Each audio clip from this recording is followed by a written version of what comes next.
keeping up with the Commodore, 'cause the Commodore is keeping up with you. The Commodore 64, now in a home family pack. A family pack containing the world's #1 selling home computer, a data cassette and joystick, a comprehensive teach-yourself program, plus 3 additional software packages. The Commodore family pack now available from your Commodore dealers and major retail stores. Now that's value for money. Are you keeping up with the Commodore? 'Cause the Commodore is keeping up with you. Welcome, everybody. You got a nice crowd here today. It's good. We're here for another of the Gilded Horn book series, and there's no book I can think of that's more critical to understand right now as we go through our elections. Europe goes through all of what it's going through, and we all have to face the rise of Putinism in Russia. As you all know, Garry Kasparov was the world chess champion, but he's also somebody who has been very involved in geopolitics and certainly been on the side of reform and resistance to the rise of Putinism in Russia. And this is called Winter is Coming. And the title says it all, but if you don't think so, the subtitle is Why Vladimir Putin and the Enemies of the Free World Must Be Stopped. Let me, before we get right into Russia, let me ask you, since Trump last night became putatively the Republican nominee, and now, I mean, this is a very serious question. Are you seeing trends around the world that reverberate here, but places, whether it be Germany, Austria, England, and we're seeing it here, and how should we get our heads around it? That's why I had a subtitle for the book, Why Vladimir Putin and the Enemies of the Free World Must Be Stopped. Yeah. And I'm always on the side of preventing the rise of Putinism, whether it's in Russia or in this country. I assume you don't mean that as a joke. I mean, we're serious here. No, I'm not, I wish it would be a joke. It is not, because, what we're seeing, in this election cycle, it's an attack on American way of life and American democracy from both sides. Economically, from Sanders supporters, reviving the socialism, which is, for me, was born and raised in a communist country. It sounds like anathema. I had, a few blogs about it. It's because people simply forgot what socialism was, and they just don't realize that, the luxury of talking about socialism is paid by the success of capitalism. Yeah. And on the other side, you have, of course, the rise of Donald Trump, and that's attacks on liberty.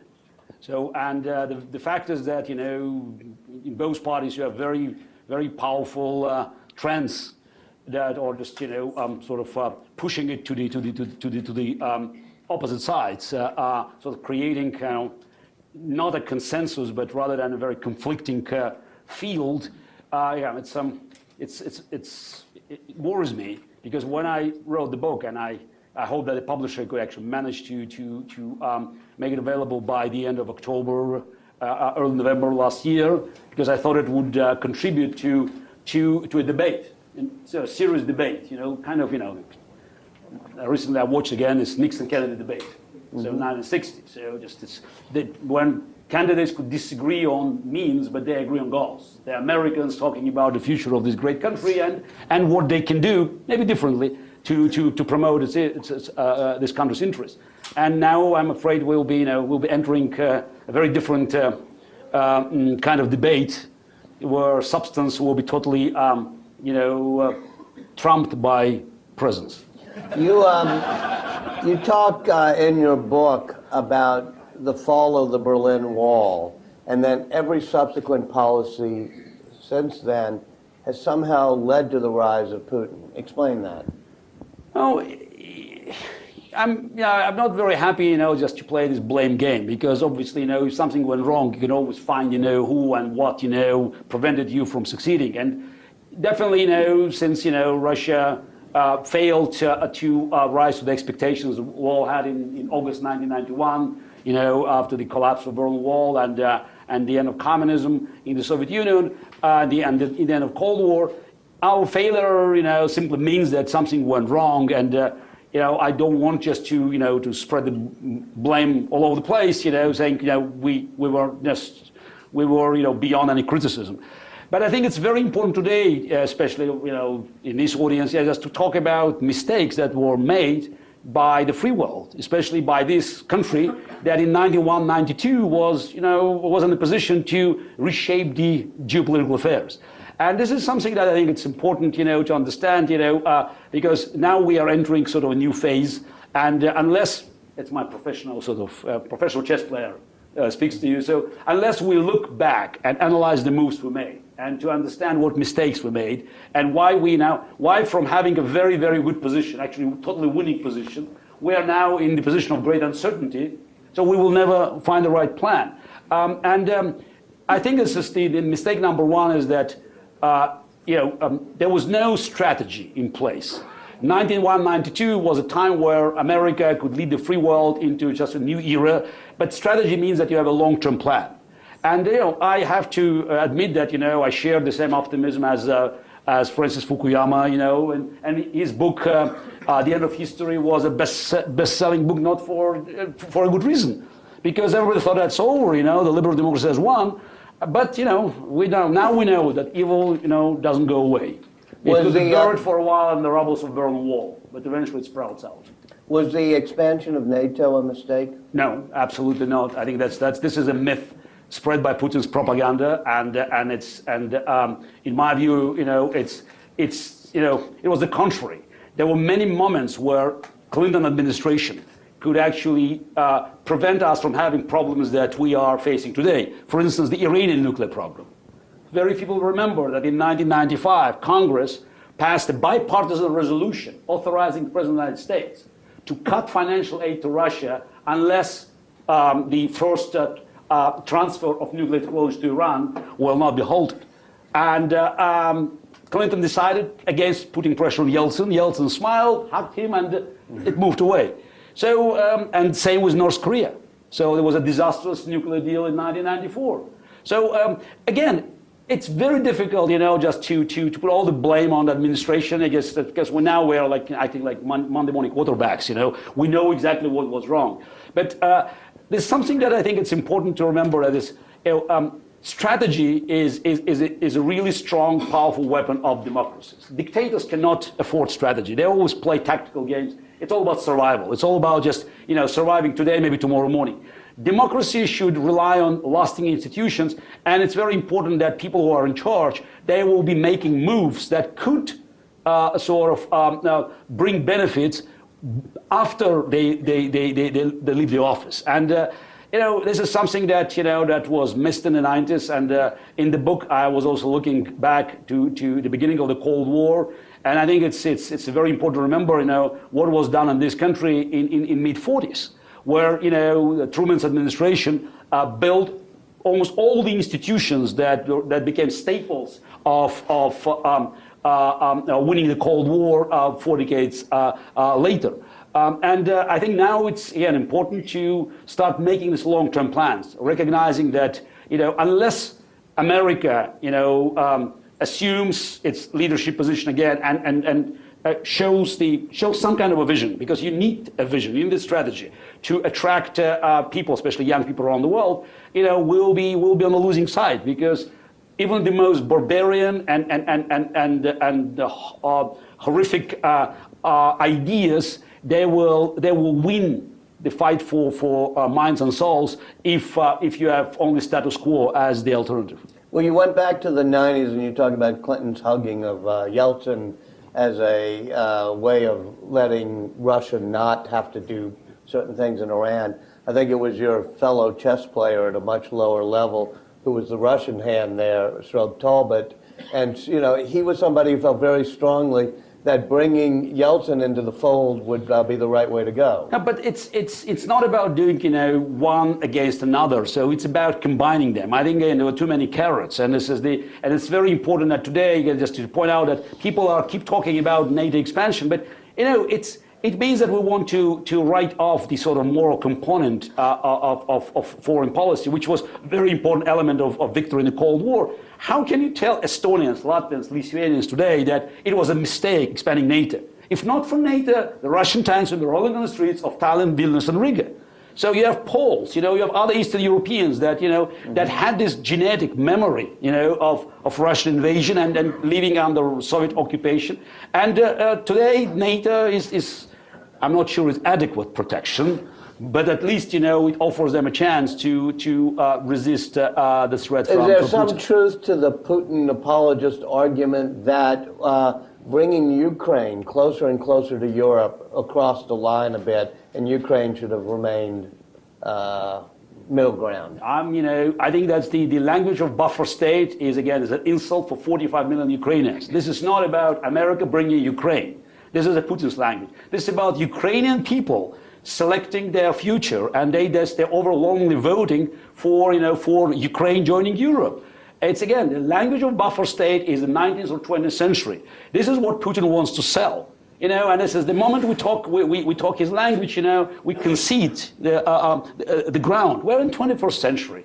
And Ukrainians, they fought bravely, they fought really hard against a Russian invasion, and saved their statehood. Because Putin's goal, if you listen to what he said after annexation of Crimea, was to destroy Ukraine as a state. He looked at 8 Ukrainian regions as the part of what they called Novorossiya, New Russia.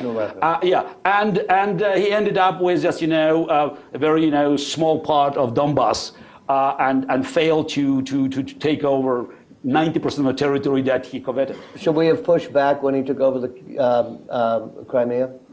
It's not an open war. It's a Cold War atmosphere. And when people say, "Oh, we should not do anything to bring the Cold War back," you may not be interested in the war, but the war is interested in you. Yeah. So what Putin did, had dramatic consequences, and it's, in my view, way beyond Ukraine, Crimea, or even Europe. It was the first annexation of a territory of a neighboring country since 1945. Okay, set aside Saddam Hussein, Kuwait.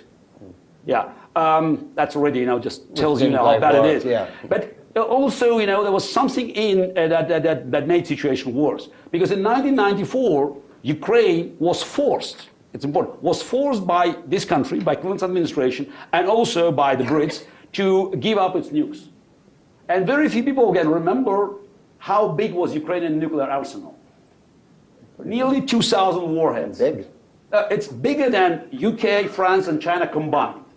The third largest nuclear arsenal in the world.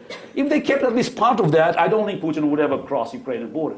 So the memorandum signed by Ukrainians, Yeltsin, and also by Americans and Bill Clinton and John Major, guaranteed Ukraine territorial integrity and protection against any aggression in exchange for giving up these nukes.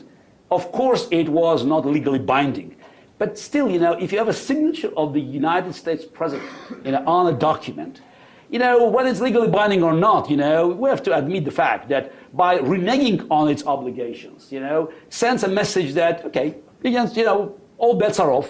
We can start, renegotiating the borders, and the stronger country, more powerful country, will always have an upper hand in doing so. It sends also a message, to other countries. Will Japan or South Korea still rely on American, on American protection, nuclear umbrella, facing not just North Korea but also China, that is far more formidable enemy than Putin's Russia, after what's happened in Ukraine. And I don't think it will take long for Japan or South Korea to get nukes if they especially since Trump says they should. Well, yeah. So this is, and then we look at the Middle East. It's just Putin's goal, and he's quite successful in simply stocking cows, because he reached a point, his dictatorship reached a point where economy no longer offers him any excuse of staying in power indefinitely. So he needs an argument, and there's only one argument. You run out of enemies inside the country, you look for enemies elsewhere, and creating chaos, creating conflicts, starting wars, even so far local wars, helps him and his domestic propaganda to sort of promote the image of Putin the invincible, Putin the white knight, protecting Mother Russia against global evil, because our country is surrounded by enemies. And unfortunately, it's like with a drug user. They need, bigger and bigger injection because, they have to sell the story. Well, what about the argument that it sated him, getting the Crimea, as opposed to embolden him to go further? Look, it's. I think it's well. I'm not. I'm quite afraid to make direct parallels, but still, it's before Sochi Olympics. I said in the interview, and I remember the Canadian journalist who interviewed me, she jumped on his chair when I said it could embolden Putin the way it emboldened Hitler in 1936. Mm-hmm. How can you compare Putin to Hitler? So it's wrong. Decent people cannot afford it. I said, wait a second. We're not talking about Hitler from history books. We're talking about Hitler from 1935, 1936, 1937, 1938. Read Toronto Star, London Times, Le Monde, New York Times, and okay, in 1938 Hitler was on the cover of Time magazine, what somehow Olympic Games, they always they're pushing the adrenaline for a dictator. Right. So it took 20 months for Hitler to annex Austria after Berlin Olympics. It took 20 days for Putin to annex Crimea after Sochi. Yeah. I think he has been preparing for it. So this is the way Russians took over Crimea, and it was so well organized that I have no doubt that the plan has been prepared in advance. I guess, this is my educated guess, I'm speculating, that they prepared this kind of operation for 2015 because the presidential elections were scheduled in Ukraine, and Yanukovych most likely would, not much. He could be losing. And then I think Putin looked at the electoral map of Ukraine, and then they had a plan of annexing Crimea and starting this Novorussia plan, because that's where the most of the voters supporting Yanukovych, they live. So, but since, the Maidan, happened, all of a sudden, and Yanukovych was overthrown, they pushed Crimean plan. They did it, instantly, just in 3 weeks, which is quite amazing that few days before the so-called referendum in Crimea, many people in this country, they were saying, no, Putin would never annex Crimea. Right. And I know the list of things that Putin will never do, it's quite long. Yeah. And he already did. Yeah, it's growing longer and longer. So would he have annexed the rest of Ukraine had there not been pushback? No, he was pushed back not by the West. I mean, actually, I think he was pushed back by Ukrainian people. I think the biggest mistake he made is that, and he realized it, is that he expected, I think from the reports he received, is that ethnic Russians in Ukraine would be embracing invading troops because they all wanted to live, in Russia. What's happened? Most of them, again, I don't know the exact percentage, 70, 80%, but definitely overwhelming majority of ethnic Russians in Ukraine, instead of supporting Putin, joined Ukrainian army.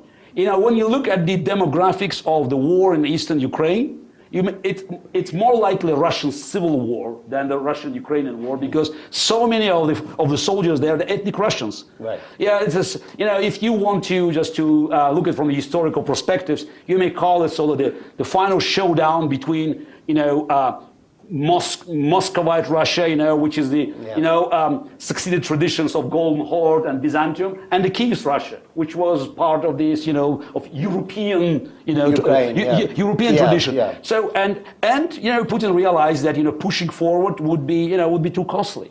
It's it was very clear that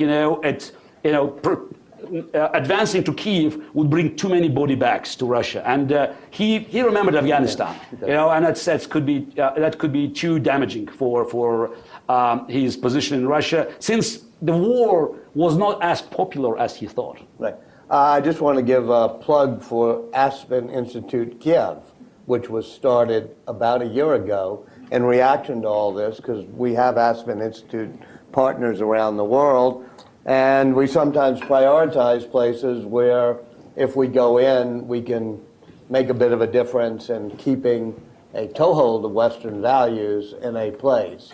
So next time you're in Kiev, we hope you'll go to it. Yeah, I was in Kiev twice, in the last couple of years. Actually, Ukrainians, they even published my book, a compilation of my articles. Right. 30 plus articles since 2001. And also Ukraine is one of the countries, actually most of the Eastern European countries published the book, Winter's Coming. Ukraine is one of them. So I might be, signing, book copies in Croatiatic. Well, it shows that the world, even though it looks messy, is getting slightly better if you're going to be able to be signing copies of this book in Ukrainian. Yeah. Yes, it's the, look, my first book was actually published in Russian before it was published in Ukrainian, because there's so many people who read Russian. And again, I think it sounds a bit like a paradox, but I believe that most of the talk shows, political talk shows in Ukraine, they are conducted in Russian. Yes, right. Well, what do you think his hunger might be for next, and what should we do to stop him? Oh, again, let's agree that, that the man has no strategy, long-term strategy, because dictators simply cannot afford it. He always should look, at his back. So there's always a danger. Yeah, it's what is important for Putin, and I'm sure he is street smart, as every, dictator or mafia boss, he knows that looking strong is most important. So it's looking strong. He may not be strong, but it's very important people perceive him as being very strong. So that's why he has to create conflicts and to look victorious in these conflicts. So that's why after failing in Ukraine, and he realized he failed in Ukraine because he made big promises, he couldn't fulfill them. He looked elsewhere. Actually, I could take a little bit of credit because I said he would not go to Baltics, he would not go to Kazakhstan. I said he would go south. I thought Azerbaijan, Georgia. He went south, but much further south. To Syria. Yeah. Again, it's just, he's of course, as every successful dictator, he's opportunistic.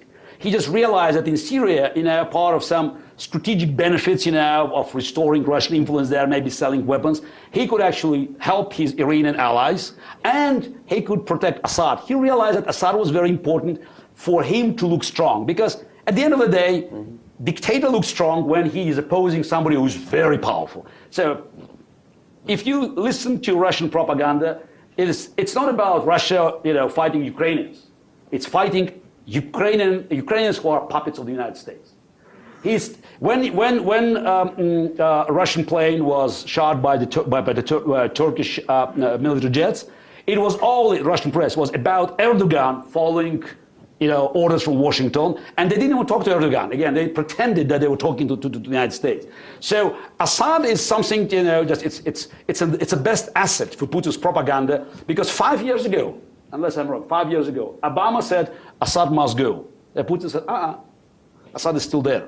And that shows that Putin could defy America. Defying United States president is golden, because it shows that he's so powerful, and it's, that nobody can challenge him from within.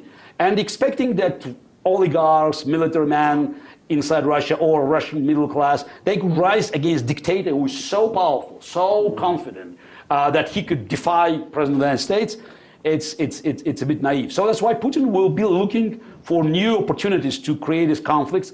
I doubt that he will go to the Baltics yet. Again, nothing, nothing is impossible. He does have allergy for blood. He can go anywhere if he thinks it serves him. But I think right now his two biggest expectations, they are not military. One is Brexit. Obviously, Russian propaganda. That, by the way, they were mourning the day when Scotland voted yes, because they wanted, just something to collapse. Divided Europe is his dream. So I believe Putin's cronies were behind the referendum in Holland that voted against, not affiliation, but it's a trade agreement with Ukraine. And you could see Putin's fingerprints all over the place. Syrian refugees have been weaponized to help Putin's allies in Europe, ultranationalist groups across the continent. Now, Brexit is a big hope, because Brexit, if it happens, I hope not, it will weaken Europe, and it will help Putin to make his argument that sanctions to be lifted, because he needs sanctions to be lifted. And now his biggest hope, Donald Trump. It's no doubt about it. It's just to understand how much Russian propaganda has been promoting Trump. You can just simply look at the polls conducted about a couple of weeks ago, maybe 2-3 weeks ago. It's among people in G20 countries. So the Hillary versus Trump. In 19 countries, Hillary won, and in most of them with double digits. There's only one country that preferred Trump with overwhelming advantage, Russia. So Putin will do absolutely everything he can to help Trump, because this is the way to weaken American democracy, and to basically ruin transatlantic alliance. So that's why I think for the next 4 or 5 months, he'll concentrate on just a more KGB type operations. And let's not forget, he's not a military dictator. He's a KGB guy. As long as he can do things, just underground, sort of in the shadow, he would rather do that instead of the sort of direct military assault. What do you think he would do to help Trump? Whatever he can.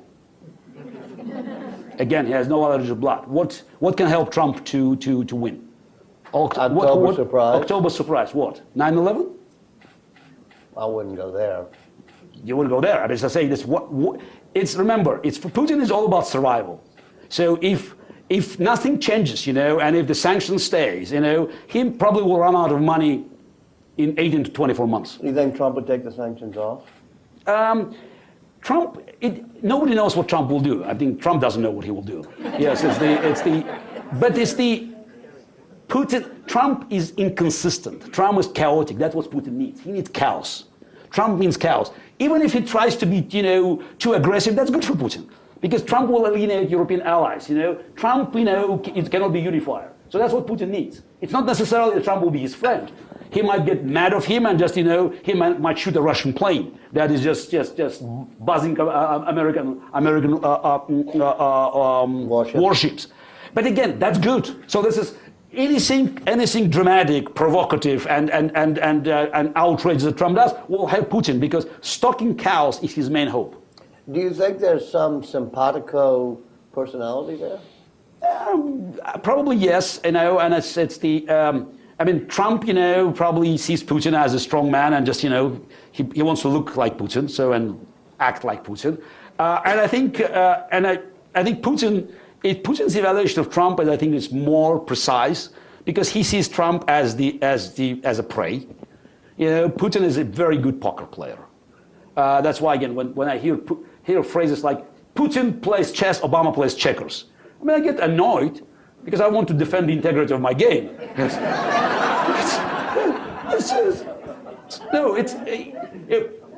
Dictators don't play chess, because chess is the 100% transparent game. You can see this everything on the board. 100% available information. Okay, you don't know what your opponent thinks, how he or she could hurt you, but at least you understand the tools that will be used to win the game. Now, in poker, it doesn't matter. Okay, it does matter, but it's not vital whether you have a strong hand or a weak hand. You can have a weak hand, a pair of 5, but if you know how to bluff, if you have good nerves, and you have a lot of money to raise the stakes, you can win.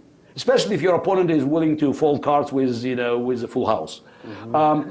So Putin did it well. Now, with Trump, the game, I think will be also in Putin's favor, because again, it's this Trump. He thinks that it's everything, it's a kind of New York real estate deal. It will be quite different, and I think again he's too erratic, and Putin knows how to use it. So that's why Putin, and by the way, other thugs in the world, they are just they're waiting for President Trump, because again that will add unpredictability to American foreign policy, which means that one of the greatest advantages of the free world, which is the long-term strategy, just will be abandoned.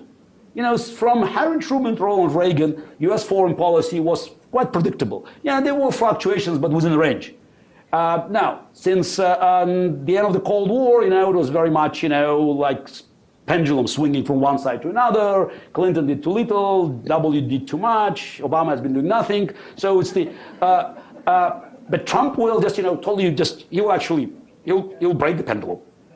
And that's what is being expected by Putin and other thugs in the world, because they could see that, again, no more rules. Yeah, you can go here, you can go there. So, and it's the core values and the pillars of security in Europe and in the world, like, the borders and other things, they will be just thrown away. Mm-hmm. Let's unpack Syria for a moment, because you brought it up.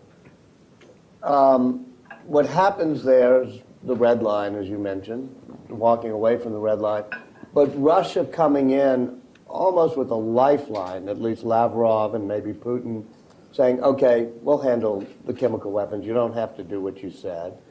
And then I think, I don't speak for this administration, a sense in the administration that we actually shared quite a few interests with Russia in Syria, as opposed to having conflicting interests. Was that all a mistake on the Obama administration's part? Look at the results. You know, let's have this mental experiment.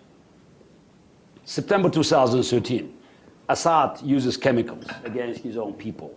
And Europeans are all, you know, they're all getting shaky. They didn't want, you know, any intervention, no war. So you go to a European leader. Let's start with Angela Merkel. And you show them fantasy. You show them the pictures, the images, the videos of 2016. Of million or more refugees, you know, floating to Europe, you know, Syria just it's ablaze, you know, there's everything in flames, you know, carpet bombing, you know, terrorist attacks. And you tell them, look, you know, you can avoid it. You sign a check for 100 billion euros for Americans to take on Assad, and nothing will happen. In a heartbeat, I'm sure she will sign it, just, you know, just to avoid this conflict. Yeah. The problem with this, with what's happened in the Middle East in 2013, or, you know, in 2011, it's that, you know, there are no easy solutions. But, you know, if you keep saying it's difficult, eventually it becomes impossible. Yeah, and of course it was a mistake. It was not just a mistake, you know, just, you know, that because Assad stayed in the office. It was a mistake because it sent a signal to both American friends and allies, long-term allies, and foes alike, that America was no longer a player. So by doing so, actually by doing nothing, this administration has created a vacuum. The problem is the vacuum doesn't stay vacuum for too long. So it's being filled. And who has filled this vacuum? Iran, Russia, and of course all sorts of terrorists. And we should remember that, you know, this is this old game, a classical game by every dictator. To look good, you have to create something which is much worse. So ISIS, Daesh, whatever, ISIL, no matter how you name it, this is Assad's, you know, Assad's excuse for staying in power. You know, it's not accidental that, you know, there were, you know, some of the Russian banks have been exposed in facilitating the illicit oil trade between Assad and ISIS. And again, when I you know, have some images, you know, from territories controlled by Islamic State, you know, one question I always have is, you know, if they use mobile phones, who is the provider? Mm-hmm. Yeah, just tell me. You know, someone has to provide, you know, the services. Mm-hmm. Yeah, and sometimes I suspect the service comes from Damascus. Right. Well, all right. I'm going to ask one question on a totally different topic, and then we'll open it up here. But the topic is chess and Big Blue and artificial intelligence. And at one point, you were beaten in a contest by the IBM machine, which in some ways was not, with all due respect to chess, all that surprising. It's a rules-driven game, and eventually some machines can be able to crunch through billions of games and billions of patterns. But then you did something interesting, if I remember correctly. I think I wrote about it, and you certainly did, which is you decided to have a machine and a human compete against the best machines or the best humans. What did you learn from all that experience about machine learning and artificial intelligence? Let me start by saying that chess is a mathematically infinite game. Yeah. So it's the number of all legal moves is 10 power 45. So that's out of question that any machine can crunch it just to the very end. So we're not going to see a moment when machine plays, you know, the first move E2, E4 and declares mate in 15,755 moves. It's not going to happen. Okay. So is the now, but of course, you know, machines are just dominant today, mainly because they play a steady game. This is one of the biggest problems of humans facing machines, whether it's in chess or in Go now, because we all are well vulnerable. So we can play a very, very good game, but still, you know, you'll find few inaccuracies there. So mistake is something that is inevitable, especially when we're reaching the winning position. So it's complacency. So the quality of chess played by two humans at the highest level will not require the same precision that is required to play against a computer. So that's why psychologically humans, even I'm talking about the world champions or players from the very top, they are doomed against the machine. So now you mentioned Deep Blue and artificial intelligence, but I mean Deep Blue had nothing to do with artificial intelligence. It was IBM, a successful project of parallel processors. It had 256 processors. Each of them was a mini computer. Each made about 1.5 million positions per second. And the the experiment was to maximize the effect. So 256, so to have something like 150 to 200 million positions per second during the game. So to reach this 30-40% return of the overall processing power. If you look at IBM computers, successful experiments, Watson, it was much closer to artificial intelligence. Mm-hmm. It actually worked in Jeopardy, and it's already era of uncertainty. And Deep Blue, you may call it the hardware project, while Watson was a software project. Now AlphaGo, if we look at now, that's something that becomes it's as close as possible to artificial intelligence because it's that was the machine that won the game won against the world champion in Go. It's because it's a self-learning computer. But there are a lot of problems now, just with the self-learning machines, because basically, you put up the rules inside, here are the rules, and then machine can play a billion games by just going around, and eventually coming up with an algorithm.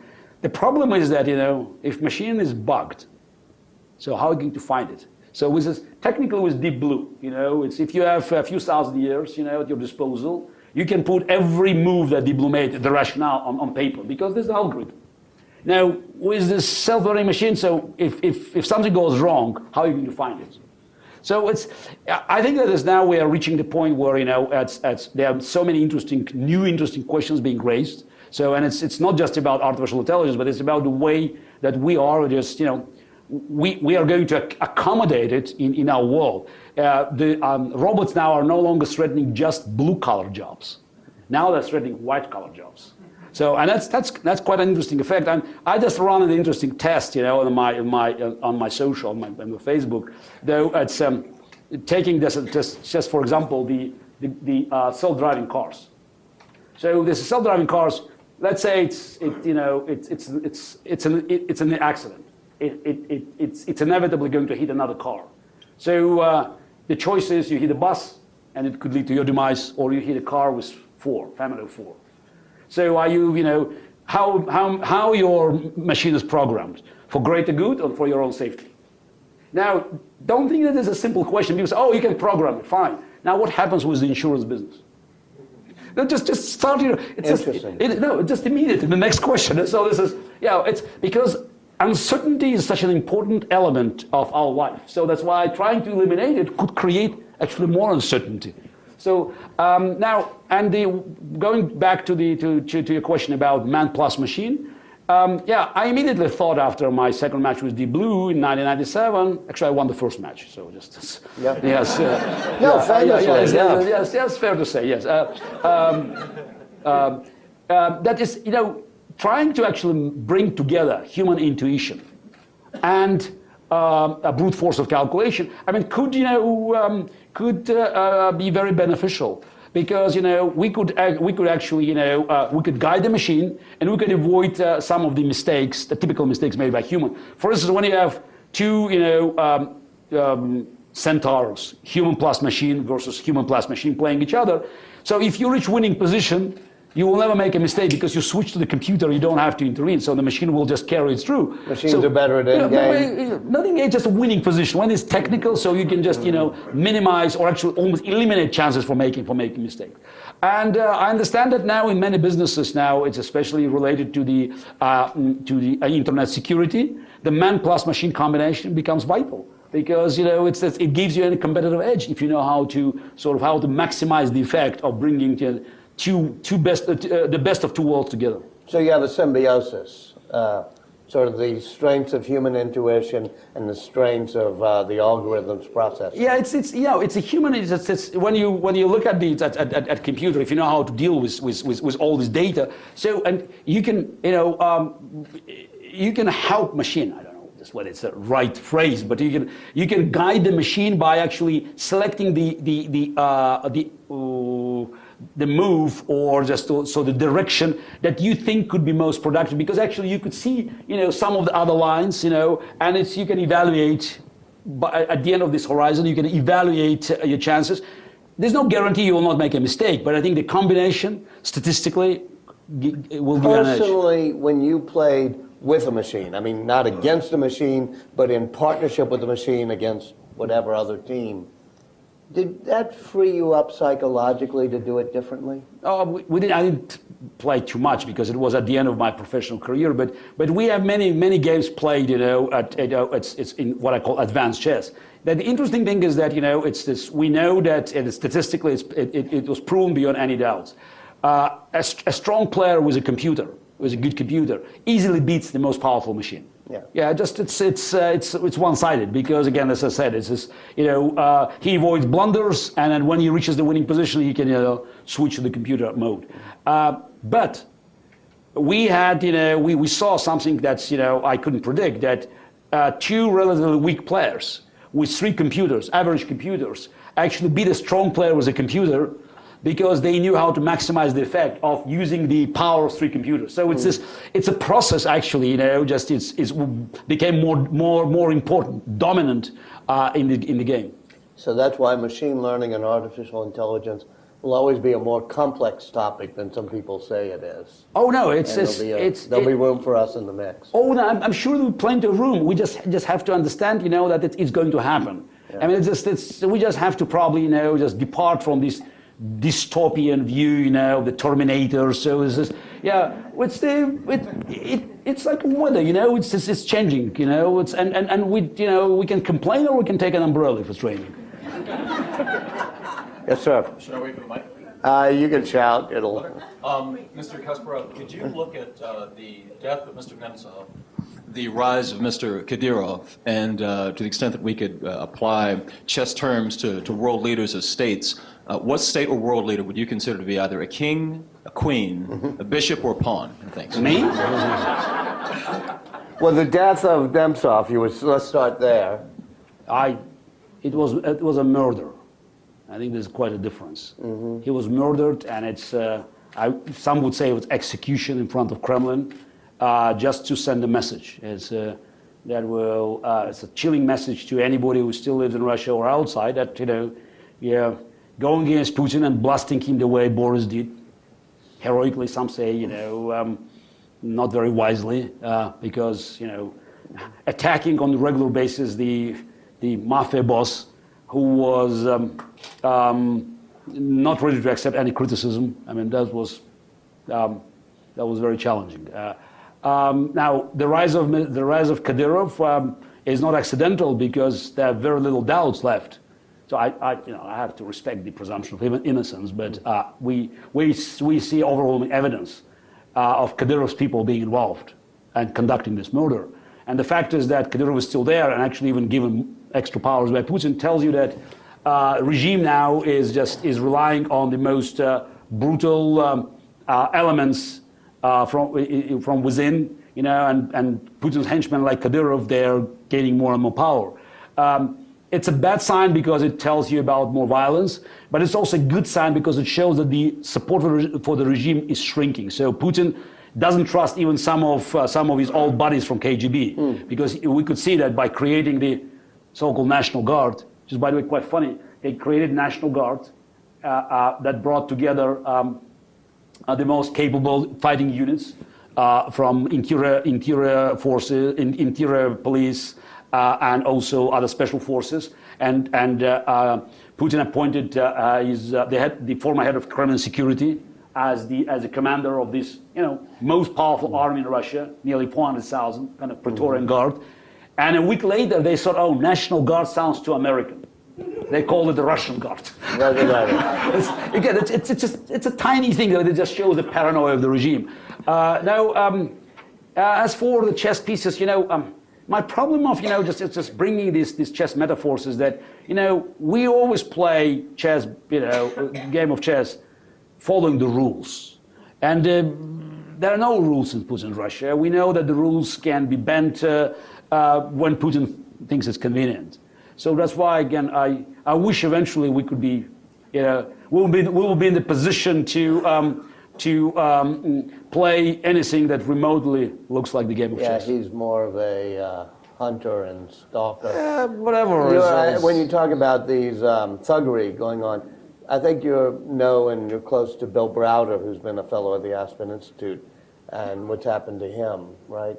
Okay, it's what's happened to Magnitsky. I mean, sometimes Bill was lucky that he could escape. Yes, so but that's typical story, and it's also quite interesting that in the Panama Gate, in these old Panama Papers, this is where the $2 billion fortune of Russian musician has been disclosed. In many companies, shell companies that he controlled, I think one of them, at least one of them, sort of had connections to money that was stolen, and the money that actually Magnitsky found.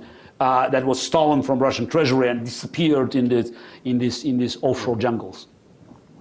Yes, sir. I'm sorry, we have a lot of questions. I'll get to them. This morning, the Russian defense minister announced the deployment of 3 divisions in the West. And the reason apparently is to oppose additional NATO troops that have been put in the East. And the U.S., as I understand it, has plans to deploy a brigade to help the West in November. What should the West do against this move?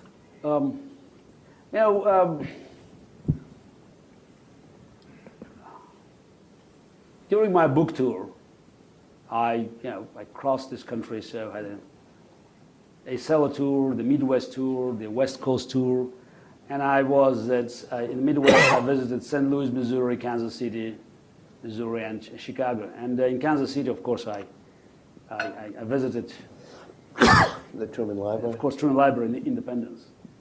What shocked me there is that it's the beginning of the Cold War, and it's a presidential library, Harry Truman's library, and they offered a moral equivalence to the arguments of the Americans and Soviets.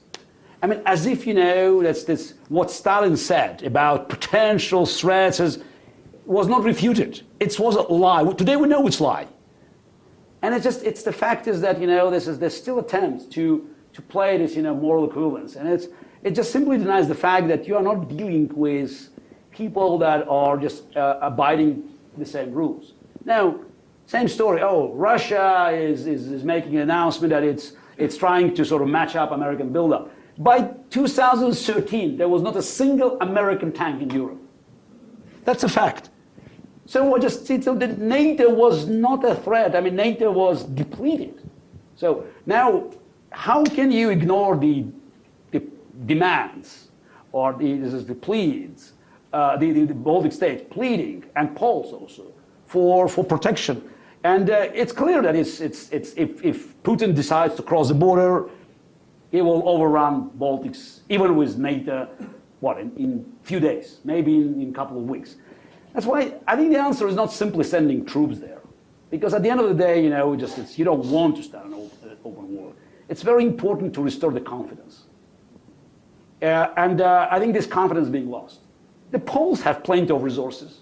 I think they can, if the Poles, the Baltic states, if they all realize, that America is just a sort of has assumed the leadership role again, it will change the climate, the atmosphere.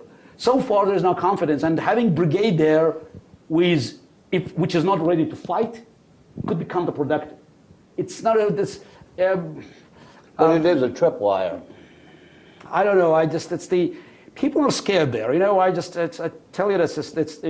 I had a very strange experience about 6 months ago in Finland. I was one of the guest speakers at the Nordic Business Forum in Helsinki, and in the morning, they actually asked me to speak to the VIP group about Putin and Russia, which was quite surprising because normally Finns, they were restrained, that they didn't want to talk about politics. But at that time, that's just it was different, and I was very successful. There were about 700 people. This big, the long Q&A. It's almost ovation, and propelled by this success, at the main session, facing 5,000 people, I decided just to make a joke. So it's the about 60% of this audience, Finns, 10% Estonians, some Latvians, Norwegians, some Russians. And again, I thought it would be nice, just to make a joke. Nice to be here in Helsinki. Oh, by the way, last night, Russian television called Finland northwestern part of the Greater Russia. Not a lot of laughter. For 5 seconds, I was biting my nails, and I said, not a single laughter, not a single laughter. I said, I probably have to apologize because looking at the faces of people, I probably caused a few heart attacks. That's what people feel there. But by the way, now Finland is about to have a referendum on joining NATO. So it's this, and Sweden probably will follow. So Putin has changed the dynamics there. And again, nothing will get better unless people actually not only in these countries but also in Russia will realize that America is serious. Yes, sir. Right there, and then right there, and then right there. And there, and that'll end it. So no more questions, please. Mr. Kasparov, you mentioned the South Caucasus. What are your thoughts on the Nagorno-Karabakh conflict and what role Russia might have in it and its resolution or non-resolution, as it were? It's quite a tragic story, and it's obviously somehow it's connected to my personal life. I was born and raised in Baku, so it was among 250,000 Armenians that had to leave the city. I'm afraid that this conflict has no resolution in the nearest future because no party of the conflict, including Russia, has any interest of finding a solution. To the contrary, the Nagorno-Karabakh conflict sort of provides legitimacy to the regime in Baku, regime in Yerevan, and also helps Moscow to play both cards in the region.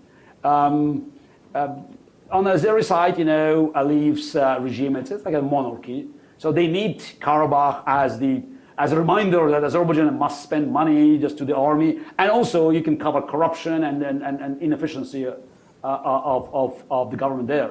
On the Armenian side, you have, it's a bit more democratic, but still, it's being ruled by generals from Karabakh that have an interest of keeping Karabakh as the sort of hotspot that provides them the rationale for them staying in power and basically suppressing democracy in Armenia. And also, Russia probably controls Armenia now, it's right, left, and the center. So most of Armenian industries are bought by Russian oligarchs.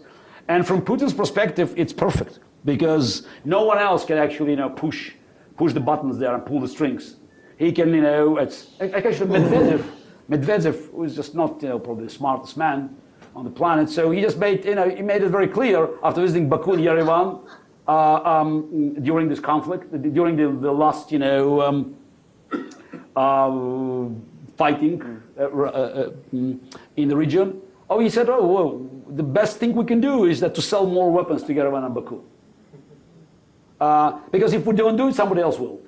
So that's why we'd better do it, just under our, it will be under our control. So my view is that, this conflict will go on. And just actually yesterday or day before yesterday, I saw news that in Armenian parliament there was a resolution on the floor about recognizing Karabakh, which could actually, start another fighting there.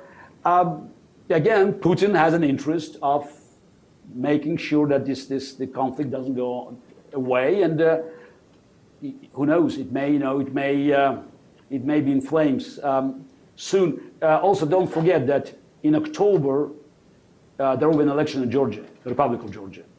And Putin could have legitimate worries about, it's not a pro-Moscow regime, but it's a relatively friendly regime compared to Saakashvili's government. So if they will be on the verge of losing elections, which might happen, so I will not be surprised for just another roll of the Russian attack. We're nearing the end, so let us try to do it quickly here and a couple of others. Yes. Thank you very much. You said that, in your view, Obama has done nothing. You also talked about the lack of confidence among Eastern European countries. And then you also said that sending a brigade as a response to some of the Russian aggression could be counterproductive. If you're in the Oval Office this afternoon, what are the 3 concrete things America could do in terms of its current foreign policy, along with its allies, that would make a difference? Concrete things. You know, it's what I hate most is when, people, after many years, doing the wrong things, they say, now what do we do now? The answer is nothing. Because this is the only thing America can do is just, just to use the credibility of the Oval Office. And it has none today. So that's why it's to be realistic. Because at the end of the day, you don't want to start a war. And the credibility helps you to make a threat, a credible threat that, scares bad guys. So if you don't have credibility, you can make threats. If Obama, just makes another threat, unfortunately, he will have to proceed. Because nobody will stop. So I'm afraid that right now there's very little America can do. Again, I said it's sending troops there is counterproductive because from Putin's perspective is an empty gesture. I don't know how you can restore the credibility of the Oval Office and this country in the world, but it's probably about, right now it's time to start thinking what will happen in 5, 10, 15 years. That's what I said in the beginning. It's about strategy, to start strategizing. It's a long-term vision that has to be offered. And maybe this administration still has a chance of laying down the agenda. Okay, many things could be they're done wrong, but now blaming Obama, blaming Bush 43, blaming Clinton, blaming Bush 41. I mean, you can always find someone to blame. But it's very important that America has to restore, its adherence to the credible, consistent foreign policy. And by the way, it's a debate, not for me just to have. I have a Russian passport, I'm a Croatian citizen, I have a green card. I'm legal in this country. And I pay taxes. But it's for Americans to actually decide whether you have stomach, whether you have interest of leading the world. It's not about America being world policeman. It's about global leadership. And if America decides that you'd rather rebuild Fortress America, if you go back to America first, relying on 2 giant oceans protecting you against the global evil, that's your choice. Just to remember that 19 terrorists in 9/11 killed more Americans than the entire Japanese fleet in Pearl Harbor 60 years earlier. Mm-hmm. Yes, sir. You spoke about President Obama's weak actions in Crimea and how it emboldened Putin to go to Syria. Just in the past 2 weeks in Aleppo, we've seen the worst violence in a long time in the war. And according to the Syrian Network for Human Rights, Putin has launched 50 airstrikes in Aleppo. That's Russia, not the Assad regime. But John Kerry 2 days ago said that he hopes that Assad listens to Russia and that Russia can talk to Assad to stop the bombing, seemingly making a difference between the legitimacy of the Russian airstrikes and the Assad regime's airstrikes. Russia quickly said that Assad is targeting terrorists, and so they don't have to talk to him. I just want to know your thoughts on that and what you think we should be doing in Syria right now. Thank you.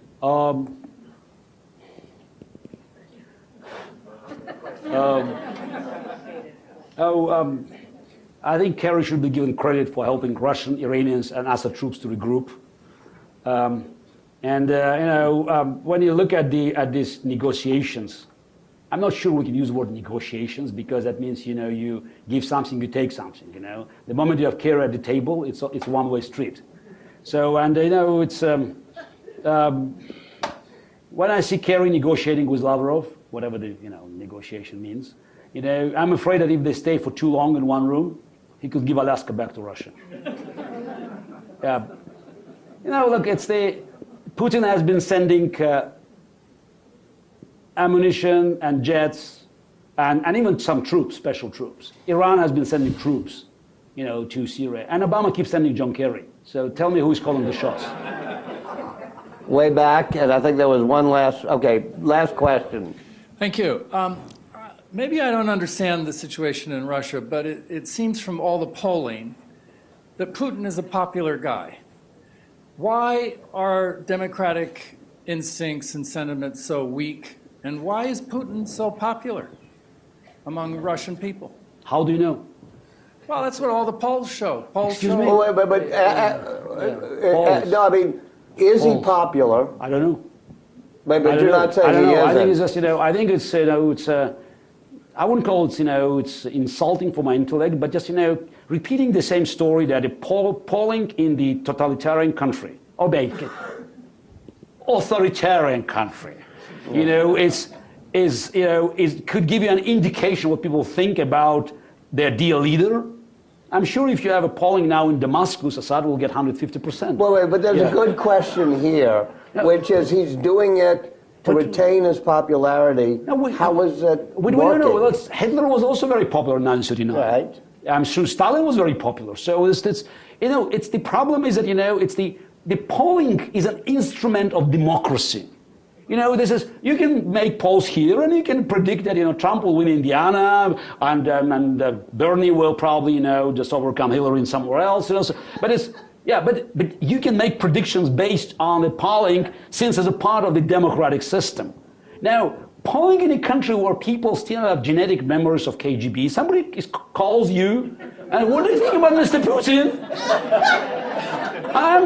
I'm quite happy to see that about 20% of Russians are still, saying we did like him. So if you want to rely on any polling, in a country like Russia, you should look at the polls that do not have names in it.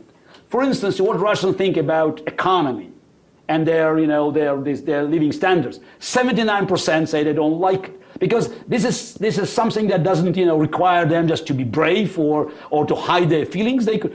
Now, regarding Putin, yes, I'm sure he has plenty of support. It's the Crimea was working for him. But what is the real support? I don't know. But if you are so confident, why you need 400,000 people united in a national guard, Russian guard, whatever it is, and the next day the parliament awarded this new Praetorian Guard rights to shoot the crowd without a warning? If you have 86% support, do you have to surround Russia, the main television station with barbed wire? I don't think so. So this is probably something we don't know. Again, I don't want to speculate because it's all this polling is for me it's a big question mark. Yeah, and when people say he will win the elections no matter what, if you have this Democrats running against him, I don't know. What I know that the man has never participated in a single debate in his life. There were no debates in Russia. The first thing Putin did, a part of restoring Soviet anthem, was to stop live transmissions. Since year 2000, there was no live TV in Russia, except 9 o'clock news that, of course, Kremlin controlled. So we don't know how Putin will perform because it's always a monologue. There were no dialogues. And also, if you're so powerful, have 86% support, why your fierce critic is killed in front of Kremlin? So again, I have my doubts about this level of support. So all dictators, they have 99% support on Sunday, and on Monday, they end up like Gaddafi. The book is Winter is Coming. It is for sale by Politics and Prose. Mr. Kasparov has said that he would sign them, right? Absolutely, yes. And we thank you for being here. Thank you. Great. Very good. Thank you.